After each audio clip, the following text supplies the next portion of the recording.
Hello, hello, welcome back to my channel. My name is Ana Munguia, and if you don't know me, I want and love to talk about unplanned pregnancy and the first years of motherhood, first-time mother, and life in general. So I hope I can help you in any way. Today, I'm talking about why I dated my ex-husband. So to give you a little summary of my story, if you have not seen my other videos, I got pregnant when I was 21, right out of college, with the wrong person. Like many of you, if you're watching this, is because you have had an unplanned pregnancy, most likely, or you're a first-time mother. The thing is that I got pregnant at 21 from this guy I had just started a relationship with. Big mistake, like many of these unplanned pregnancies. And I had a miscarriage. I lost a baby. I still got married to the guy because I felt guilty about it, and I felt it was the right thing to do because he had offered me marriage, and I thought it was the right thing to do. Plus, I wanted to get away from my house, so got married for the wrong reasons. And I'm gonna talk in another video about how to choose your man and how to choose marriage and not make the mistake I made, because it was really truly a mistake. I even got married knowing I was going to divorce this guy. Imagine that, how wrong reasons I had. Um, so I got married, and since I was already married, I tried to make it work. I tried to fall in love with the guy, but of course I didn't. But in that try, that to see and know, because as a Christian girl, I had received Christ when I was 17, and I got married at 21, and I was doing the wrong things. And of course, as a Christian person reading the Bible, I knew that marriage was supposed to work out. And I tried. And while trying to work out and talking about separation and trying to work out and talking about separation because it was not working out, I got pregnant again with my second pregnancy. This time I did have my baby, but she suffered a lot, and I made a whole video about her pregnancy because it was a very suffered pregnancy. I cried a lot. I was fired from my job when I was 6 months pregnant, and it was awful. I had an awful time. I had problems with my husband. I didn't let him touch me anymore because I hated his guts, and I just didn't want anything to do with him. And actually, I wanted him to go with somebody else because I wanted something biblical to be able to divorce him. That mean I was, yeah. So I have my baby. She was 4.5 pounds. She suffered inside my tummy. I did not give her all the proper care she should have had. And I fell in love with my baby. And she's the best thing that ever happened to me. But that doesn't mean that during the pregnancy, I did not suffer. That's a true story. And if you say that you have a pregnancy, you fall in love with your baby since you know you're pregnant, and it doesn't matter if your boyfriend goes with it or not, if you're offered marriage or not, if you have support or not, I don't know. Probably you're lying to yourself because you want to fall in love with that baby because you're already in that situation. Well, in my case, I didn't. I suffered, I cried, I rejected her, and that affected her life. Long story short, I got divorced anyways when she was 6 months old, and I was with a very tough rock hard. I felt nothing but didn't let myself feel. I just felt nothing because I didn't let myself feel, and I was just taking decisions on my own because I didn't want to be stuck in this relationship forever until my daughter grows up, because I just didn't love the guy, and I just didn't support myself thinking that I was going to stay next to this guy just because he had made me pregnant in the first place, even though I lost the baby. And I didn't think I wanted to have my life like that and be into this marriage that I was going to suffer all my life and be miserable. So without consulting God in any of my decisions, didn't consult God to get married, didn't consult God to get pregnant, didn't consult God to get divorced. I just made my own decisions because I just thought it was the right thing to do. And I was trying to manage my life as I wanted. Of course, if we do not include our Lord in our lives, it's really hard to make the right decisions. Anyway, so I get divorced, and I'm a happy single mom, and I love my girl, and she's my company, and the father is present every 2 weekends. I give the baby to him so he can be a father, so he can parent, and we can co-parent the baby. So during the week, 2 weeks was mine, 1 weekend every 2 weeks was his. And that weekend was my relaxed time and my me time. And I would go out with friends. I would go to church, to a youth group, and I would go out with them. And I had great time in that me time in those days. So I looked forward to the weekend. I didn't have to be a mother, and I gave the baby to him. Now, he was present, but did not take the role of a father. Who took the role of taking care of my baby was the grandmother. She was in ecstasy to be a grandmother, and she was first time grandmother with my daughter. None of her children had married except the oldest one, which was my husband. And her daughter got also married, but she couldn't have any babies. So she ended up adopting. So at this time, my daughter is the only grandchild. So she was spoiled by the grandmother. And I saw that she was a good woman, and I love her, and I loved her, and I love her to this day. I think she's a great woman. And time went by, and I went on with my life. He went on with his life. He had other girlfriends, and I had other boyfriends, and we tried to do our happy parenting, co-parenting thing going on. Okay, so when my daughter turned, I don't remember if he was 3 years old or 4 years old, one of those days. I think he was 4 years old. I don't remember. The thing is that I went to this training of how to be a wonderful woman. It was called, in Spanish, El Arte de Ser la Mujer Encantadora, the charming woman, the art of being the charming woman in English. And in that, I could see all the wrong things I had done. And I took this course because I was preparing myself to be a new wife, to find my true love, to find the man that God had for me. So I was in that training to be better myself. But during it, I saw all my errors. I saw everything I had done wrong, all the bad decisions I have taken, and all the things I did not want to repeat. But then I started thinking about the guy. He wasn't a bad man. He didn't yell at me. He did not treat me bad. He was an okay guy.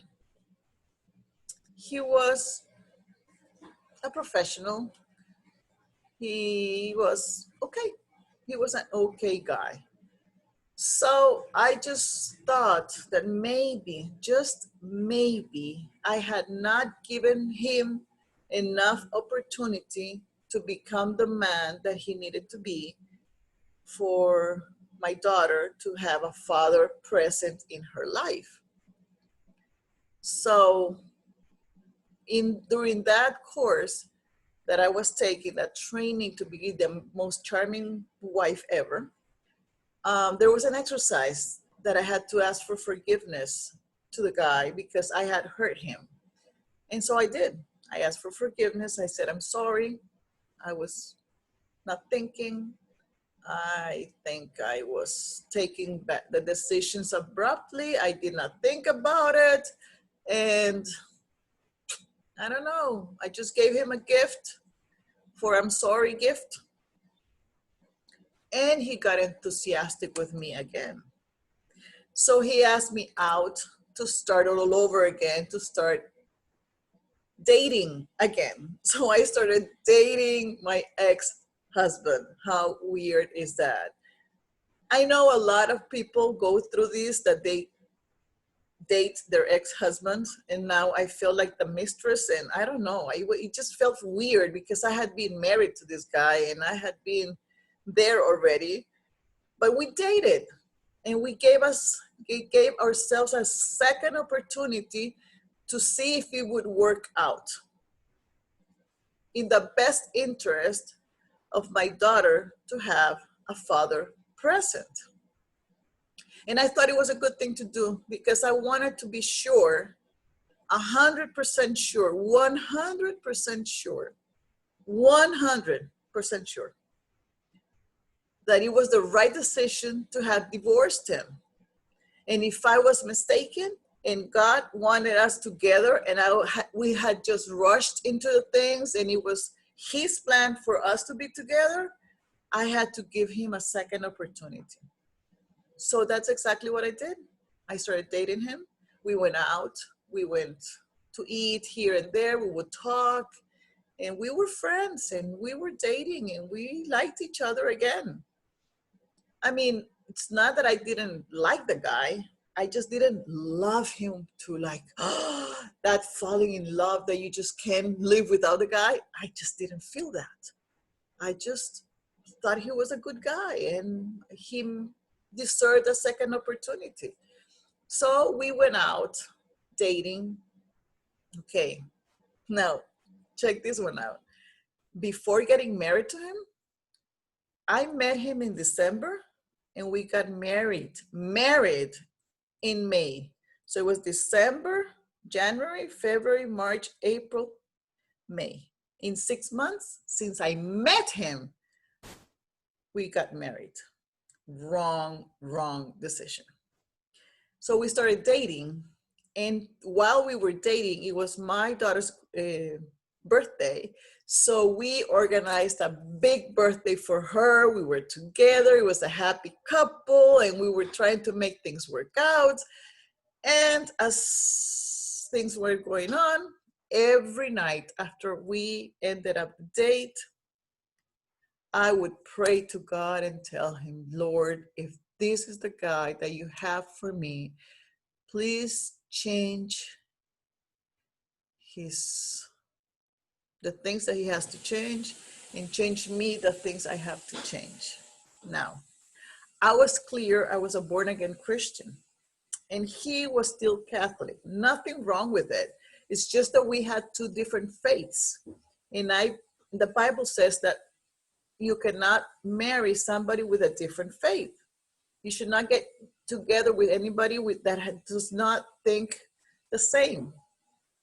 And he wasn't willing to look into my beliefs, and I wasn't willing to go back to that because I came from there. And I would pray that he would convert, that he would embrace my faith, and if it was meant to be, that he was going to change that. And I would pray, if it's not your will, that he changes to my faith and we embrace it together and we work it out as couple, then take him away from me. Do something to take it away from me. And that's exactly what I prayed every single night. We dated 9 months. So we dated more as divorced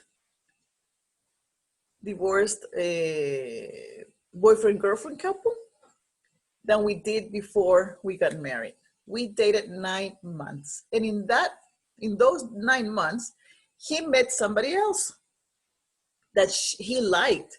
This girl was like very extravagant type of look, and she got a lot of makeup. And as you can see, I don't use much makeup. I just hardly make my eye, paint my eyes. And the least I do is just have a lipstick. And when the most I do is this. This is like my big makeup, just to be in camera. But this is not what I do every single day. I put my eyelashes and I put a line, and I even have tattooed my lines here because I get lazy putting makeup. I'm not that makeup girl type of. I'm just I'm girly, but I'm very tomboy in a lot of things. So I just don't enjoy spending too much time putting my makeup on. So he met this girl that she was all extravagant and she would wear these little mini skirts, and she had long legs, beautiful long legs, and he was like in awe of that type of personality. I'm a simple girl, even though I'm blonde and white. I'm just simple. I just don't believe I have to put all this makeup on. For some reason, I just was not trained for that. Probably because I grew up within all these men around me. I didn't have a girlfriend. I mean, a sister close to me. My cousins were very girly, but I wasn't. I preferred to be with the boys all the time. And that's why I grew up with boys around me. So for me, it's easier to talk to a man than to talk to a girl. So doing this and reaching out women, for me, it's a step forward to do that. And it's not easy for me to step up to embrace women around me and help women around me because I grew up with boys. So the point of this video is that if you want to give yourself a second opportunity and make sure you did the right decision, not to get married to the guy, not to go back to him, but because you have a child together and you want to give yourselves a second opportunity to be sure that it's okay, definitely not to make your life together, to make sure that you made the right decision not to marry him, or that you did the wrong decision not to marry him and you want to marry him, and you want to give yourselves, both of you, a second opportunity to know each other as parents for the child's safe and blessing.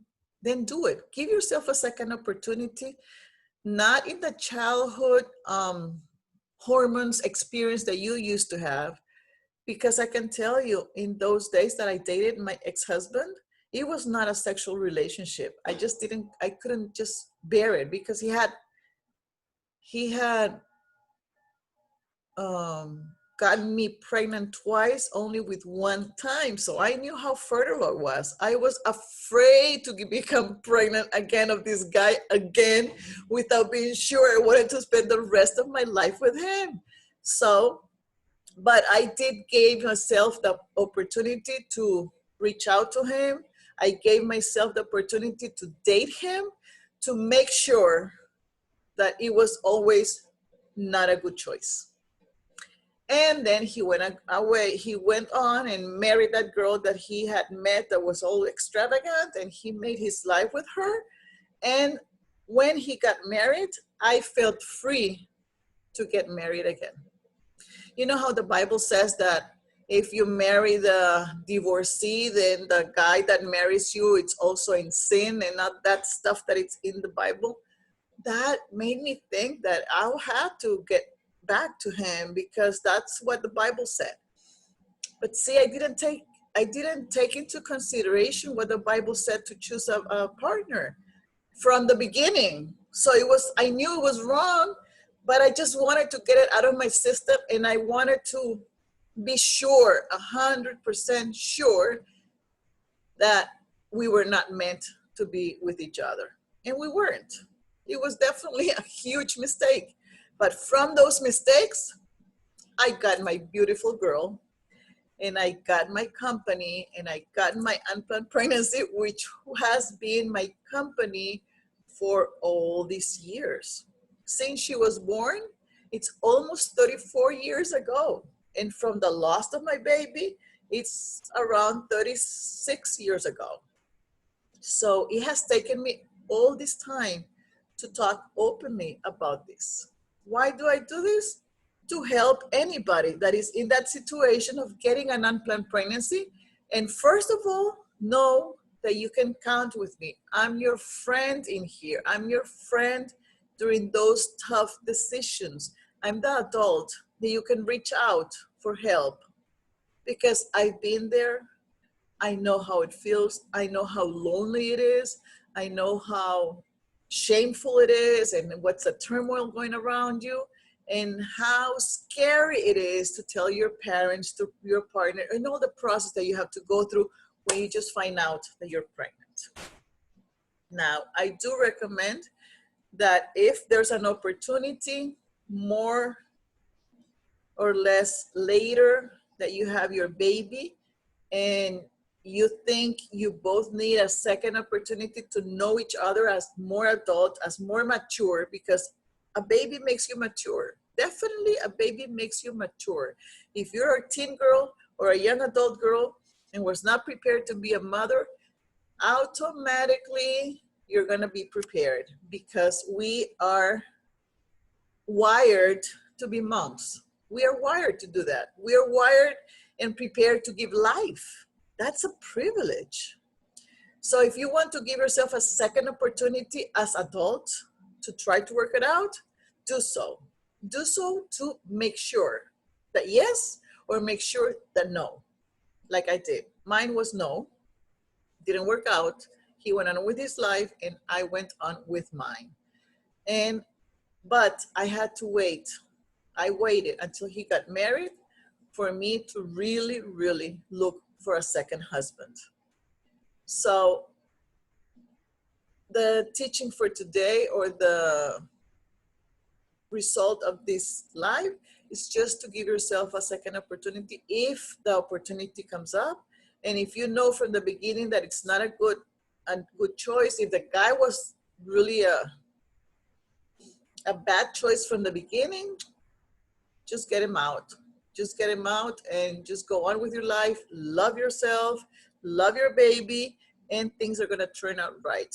God has your back covered, because if you conceive that baby in the wrong situation, with the wrong person, with the wrong decisions, he or she, the baby, it's not a bad decision. The baby was admitted in God's wisdom for you to take care of that baby. You are chosen for that. So if you're thinking and you're struggling right now of what to do with your life, I encourage you to choose life and then decide if you're going to parent the baby or you're going to give up into adoption your baby. Both decisions are out of love. So thank you for listening, and I hope you subscribed already. If you haven't, go ahead, take your time, subscribe to my channel, ring the bell so every time I upload a video, you go into it. And I am uploading one video a day in the first month that I'm in YouTube. So there's several videos that I have uploaded already. I hope you enjoyed this subject, that nobody talks about it from the adult perspective, that from somebody that lived through it a long time ago, and that now I'm ready to help you out. So reach out if you need help. My information is down there and I'll be happy to help you. God bless you, and I love you. Bye-bye.